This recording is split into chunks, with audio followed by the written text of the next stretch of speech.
안녕하십니까. 신천지 예수교 강사 성창호입니다. 넌너 난나 세미나 2일차에 참여해 주신 여러분 환영합니다. 먼저 지난 시간 내용 간단히 살펴보겠습니다. 사람은 태어나서 죽을 때까지 이 사람들과 함께 관계를 맺으며 살아가지만 사람과의 관계로 인해 힘들어하는 경우가 대다수입니다. 사람이 살면서 겪는 이 수많은 문제와 어려움 중에 이 죽고 싶을 만큼 힘든 일이 있다면 그 원인의 대부분은 인간관계에서 오는 것이었습니다. 이것을 반대로 생각하면 이 인간관계를 잘 해결할 수 있다면 삶에 있어 가장 힘들고 어려운 문제를 해결하게 된다는 것입니다. 이를 위해 많은 사람들이 인간관계를 위한 이 책도 보고 또 남을 이해하려고도 또 자기 자신을 절제하기도 통제하기도 하는 등 많은 노력을 하고 있습니다. 그러나 여전히 이 관계와 소통의 단절에서 오는 불안 속에 많은 사람들이 살고 있죠. 그 이유는 인간, 사람에 대한 이해 없이 이 관계 개선의 측면에서만 해결을 하려 했기 때문입니다.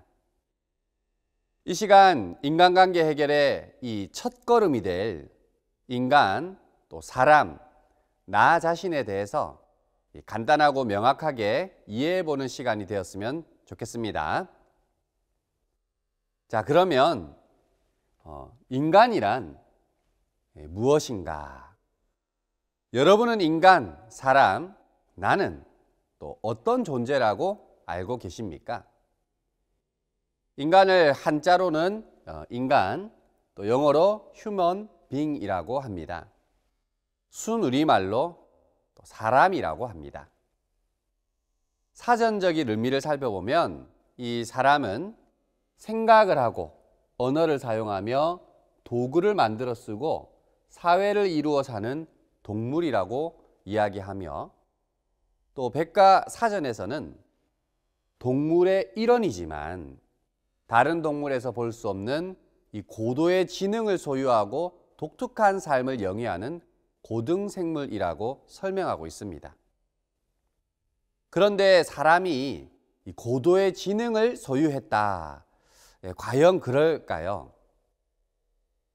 동물들의 IQ를 1에서 10위까지 정리를 이렇게 해놓았는데요. 사람처럼 정확하게 이 테스트를 할 수는 없어도 인간과 비교를 해서 정리한 대략적인 IQ가 있습니다. 자, 이 동물의 IQ 10위가 앵무새로 30이며 또 9위가 까마귀로 40, 8위가 호랑이 45, 7위가 고양이 50, 또 우리가 잘 아는 개, 이 개가 60이고요. 놀랍게 돼지가 65로 5위에 있습니다. 그리고 4위는 코끼리 70, 우리가 잘 아는 돌고래가 80, 범고래와 문어가 무려 90이고요. 다 예상했다시피 우리 보노보 침팬지가 120이 되겠습니다. 그럼 사람의 IQ는 어떨까요? 이 사람의 IQ를 살펴보면 전 세계 국가의 IQ 중에서 우리 대한민국은 평균이 106으로 홍콩 107에 이어서 2위입니다. 대한민국 평균 IQ를 이 동물들과 비교를 해본다면 침팬지 IQ가 더 높다는 것인데요. 과연 사람을 이 고도의 지능을 가진 동물이라고 정의할 수 있을까요? 또 우리가 잘 알다시피 이 돌고래도 언어가 있죠. 그리고 침팬지는 도구를 만들어 사용하고 무리에서 계급도 존재한다고 합니다. 동물도 생각을 하고 자기들의 언어를 가지고 도구를 만들고 사회를 이룹니다. 그래서 이 인간을 고도의 지능을 가진 생물이라는 정의만으로는 뭔가 설명하기가 어렵다는 것이죠. 다른 동물과 다르게 이 인간에 대한 정의를 쉽게 하기 어려운 이유는 무엇일까요? 인간은 이 태생부터 죽음까지의 삶이 다른 동물과는 달라 이 삶의 패턴을 일반화하기가 어렵기 때문입니다. 왜 인간은 이 삶을 일반화하기가 어려울까요? 우리가 잘 아는 동물들은요, 이 외부 환경과 생각의 변화가 있을 때 거기에 대처하는 행동 패턴이 다양하지 않습니다. 단순하죠. 하지만 이 사람은 외부 환경과 심리적인 변화에서 각양각색의 행동 패턴이 나오게 됩니다.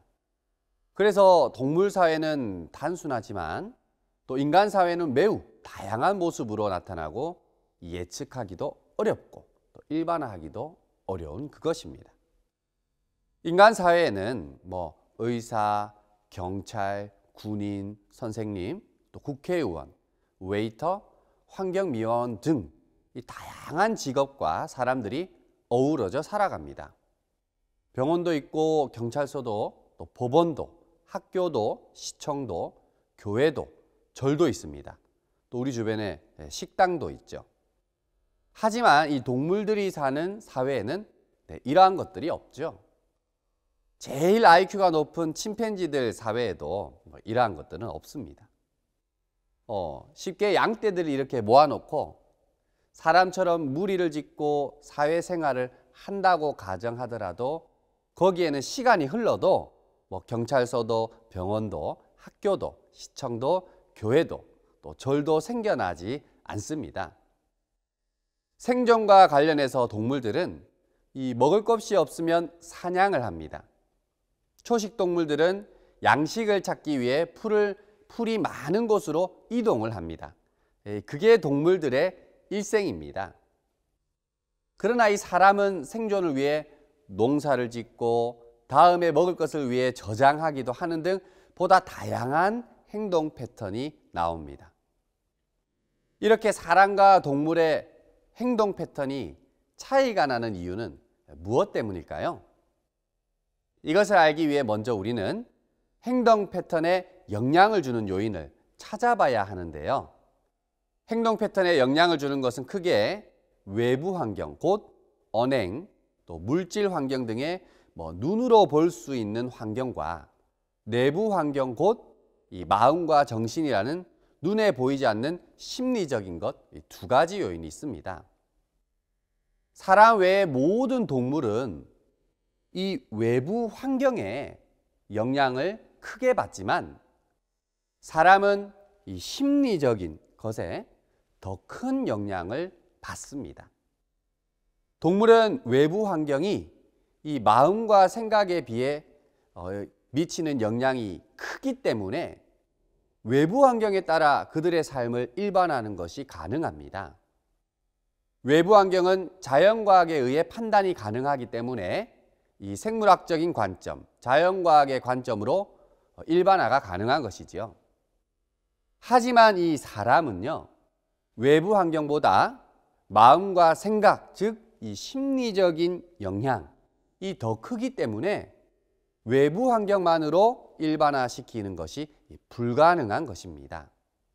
이는 곧 생물학적 또 자연과학의 관점으로 일반화가 불가능하다는 것이죠. 즉 인간은 이런 심리적인 관점에서 일반화를 하고 이해해야 한다는 것입니다. 이는 인간의 마음을 연구하는 학문인 인문과학적 시각으로 접근할 때에 일반화가 가능하다는 것입니다. 이것을 간단하게 표현하자면 1 플러스 1은 2가 되는 것이 이게 자연과학적인 관점이라면 1 플러스 1이 0도 또 1도, 2도 될 수 있는 것은 인문과학의 관점이라 할 수 있습니다. 우리 가까이에 있는 동물들을 보자면 이 반려견, 반려묘를 쉽게 찾아볼 수 있는데요. 반려견이나 반려묘와 함께 살아갈 때는 그들이 잘못했을 때는 단호하게 행동을 해야 하고 잘했을 때는 음식을 주며 칭찬을 해주면 대부분은 큰 문제 없이 관계를 잘 만들어 갈 수가 있습니다. 그러나 이 사람은 잘못했을 때 훈계하고 책망하고 잘했다고 칭찬하고 돈을 준다고 하더라도 겉으로는 괜찮다고 하지만 실제로는 그렇지 않을 수가 있습니다. 칭찬으로 관계를 형성해야 할 사람도 있고 또 훈계와 책망을 통해서 관계를 맺어가야 할 사람도 있습니다. 강하게 표현해야 할 사람도 있고 또 부드럽게 표현을 해야 할 사람도 있는 것이죠.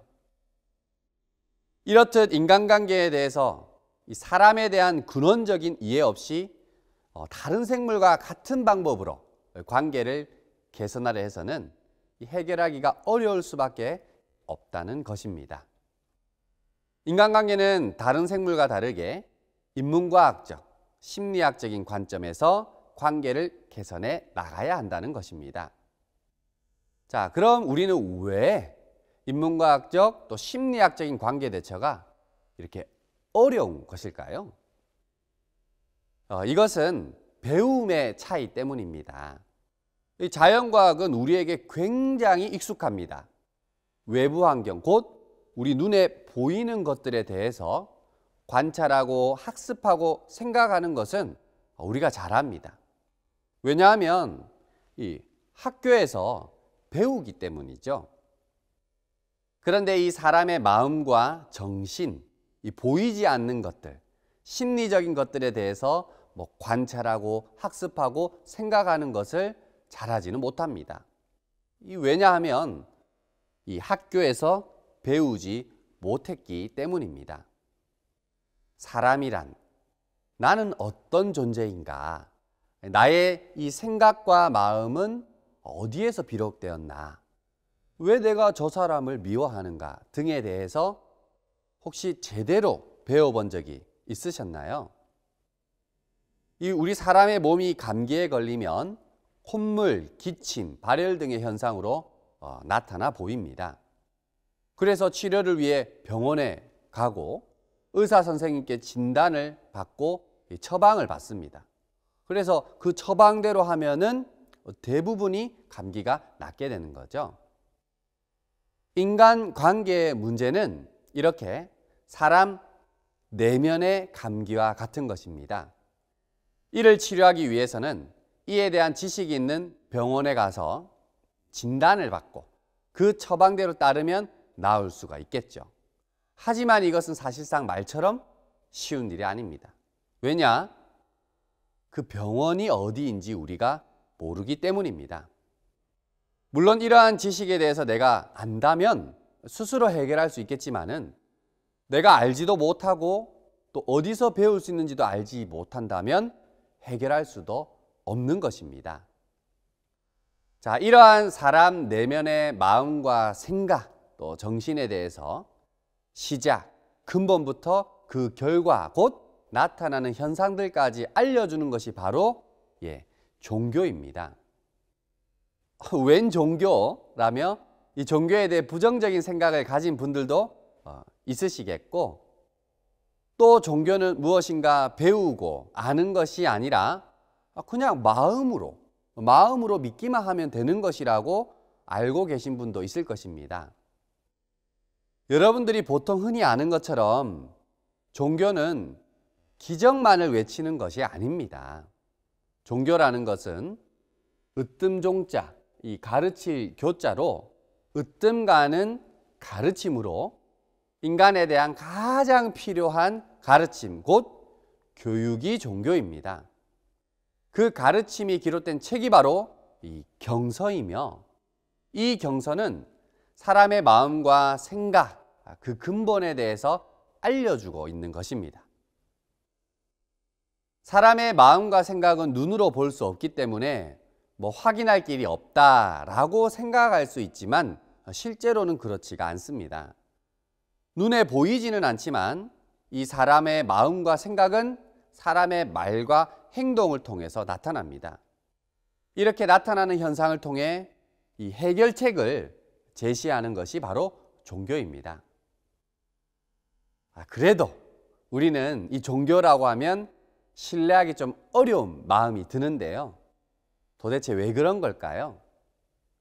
그것은 종교가 믿을 만하지 못한 것이 아니라 이 종교를 제대로 가르치는 곳이 잘 없었기 때문에 이 종교라고 하면은 망설여지고 선택하기 어려운 것입니다. 여러분, 거울만 한참 들여다본다고 해서 살이 쪘다고 화를 내고 짜증내고 이 마음이 상하고 고민만 한다고 해서 살이 빠지는 것은 아닙니다. 운동과 식단 조절을 해야 살이 빠지듯이 이 인간관계의 문제는 사람의 문제, 내면의 문제와도 같습니다. 이 내면의 문제를 해결하기 위해서는 반드시 이 종교를 통한 가르침이 필요합니다. 어떤 종교가 괜찮은지 제대로인지 또 모른다고 해서 종교 자체를 배우려 하지 않는다면 영원히 이 문제를 해결할 수 없을 것이고, 이 인간관계의 어려움에서 오는 불안과 근심 속에서 영원히 살게 되지 않을까요?